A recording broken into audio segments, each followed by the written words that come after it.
Hey Blossoms, I'm here to tell you the story of Gwen today. Please be advised, this will detail the entire journey of Gwen, so there will be spoilers. Now, if that's alright with you, let's get sailing.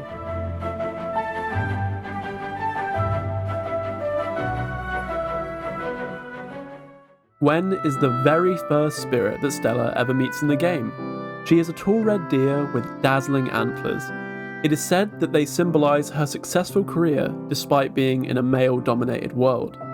Gwen is extremely helpful to Stella in the beginning of the game, showing her how to operate the ship, fight off the darkness of the jellyfish, and even demonstrate her business prowess by getting Theodore, that cheeky little raccoon, to lower his prices for Stella, a true best friend. Through the general dialogue with Gwen, you get the impression that she has had a difficult relationship with her parents, and that she knew Stella a long time before she became the Spiritfarer.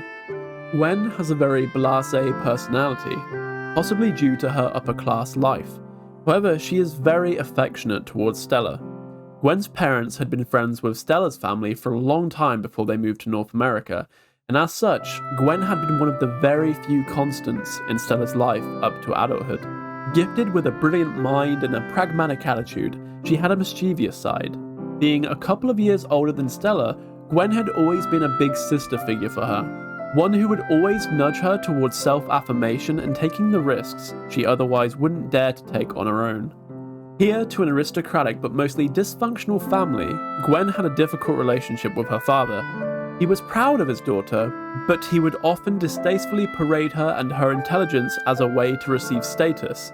This was exasperated by her father leaving Gwen and her mother at a fairly young age to live with his boyfriend, the accountant. Symbolic of her rebellious nature and her opposition to a guardian she had called father, Gwen picked up smoking at a very young age. Yet, despite all her courage and bravado, she never mustered the courage to smoke publicly or in front of her father.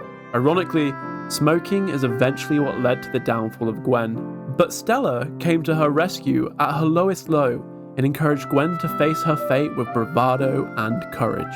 Our adventures with Gwen and that tale takes us to the Everdoor, where Gwen departs the spirit world from her friend Stella. Seems I couldn't escape it, doesn't it, me being here? Now, you know me. I've never been one to dwell on the past, mainly because it always felt overwhelming to me, like a impressible wave of resentment. But even at this very moment, I still wonder. I don't know if I've ever tried to connect, and I've been so sure of it. My opinion just never changed. You know what I've always said? That people come and go, but don't pay attention to each other. They never really did. That lives are only ever parallel, adjacent, at best. Well, that's bullshit. I can see that now, and you're the proof of it. Not just you, but Mum cared as well, in her own way. And others here, even given the circumstances, I still don't know about Father. I should probably forgive him now. Find that last shred of strength left in me.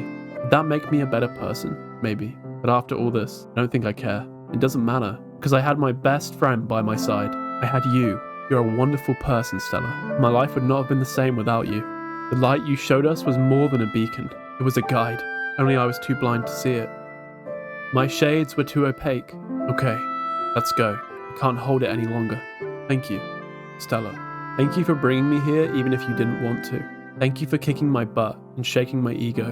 Don't forget that I've loved you as much as I could. Goodbye, my friend. See you there.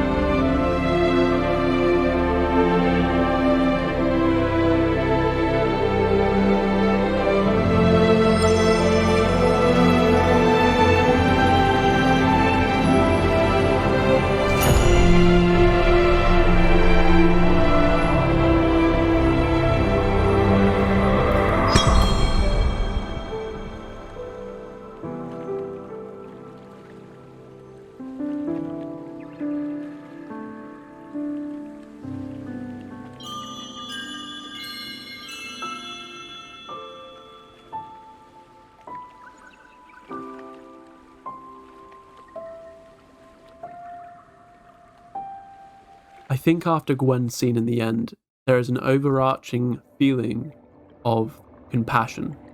and that she should have held more of it in her actual life. She should have cherished things and not kept them at a distance because she believed in parallels, to quote, and not intersections.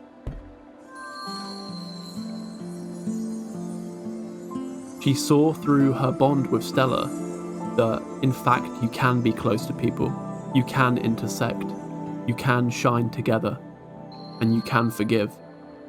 And I think that's really beautiful, and it's a lesson to us in the land of the living to cherish people, to show compassion where we can, and to value connections.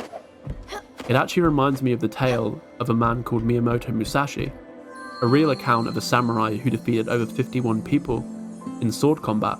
He lived his life with, and I quote, a way of walking alone. And when he was older, he started to find things like painting and poetry and friends and maybe even family.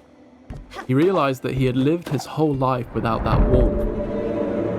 He had gone from combat to combat, running and walking alone, never giving anyone the space to live in his heart.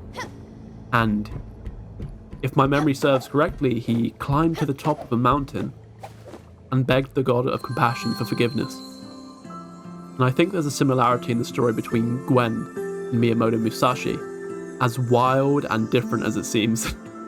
But anyway, thanks so much for watching, Blossoms, and if you enjoyed learning about the characters in Spiritfarer and their stories, please let me know, because then I'll make some more. But if not, I'll just continue with my plain old memes and stuff. But regardless, love you guys so much, and have happy sailing. I'll see you next time.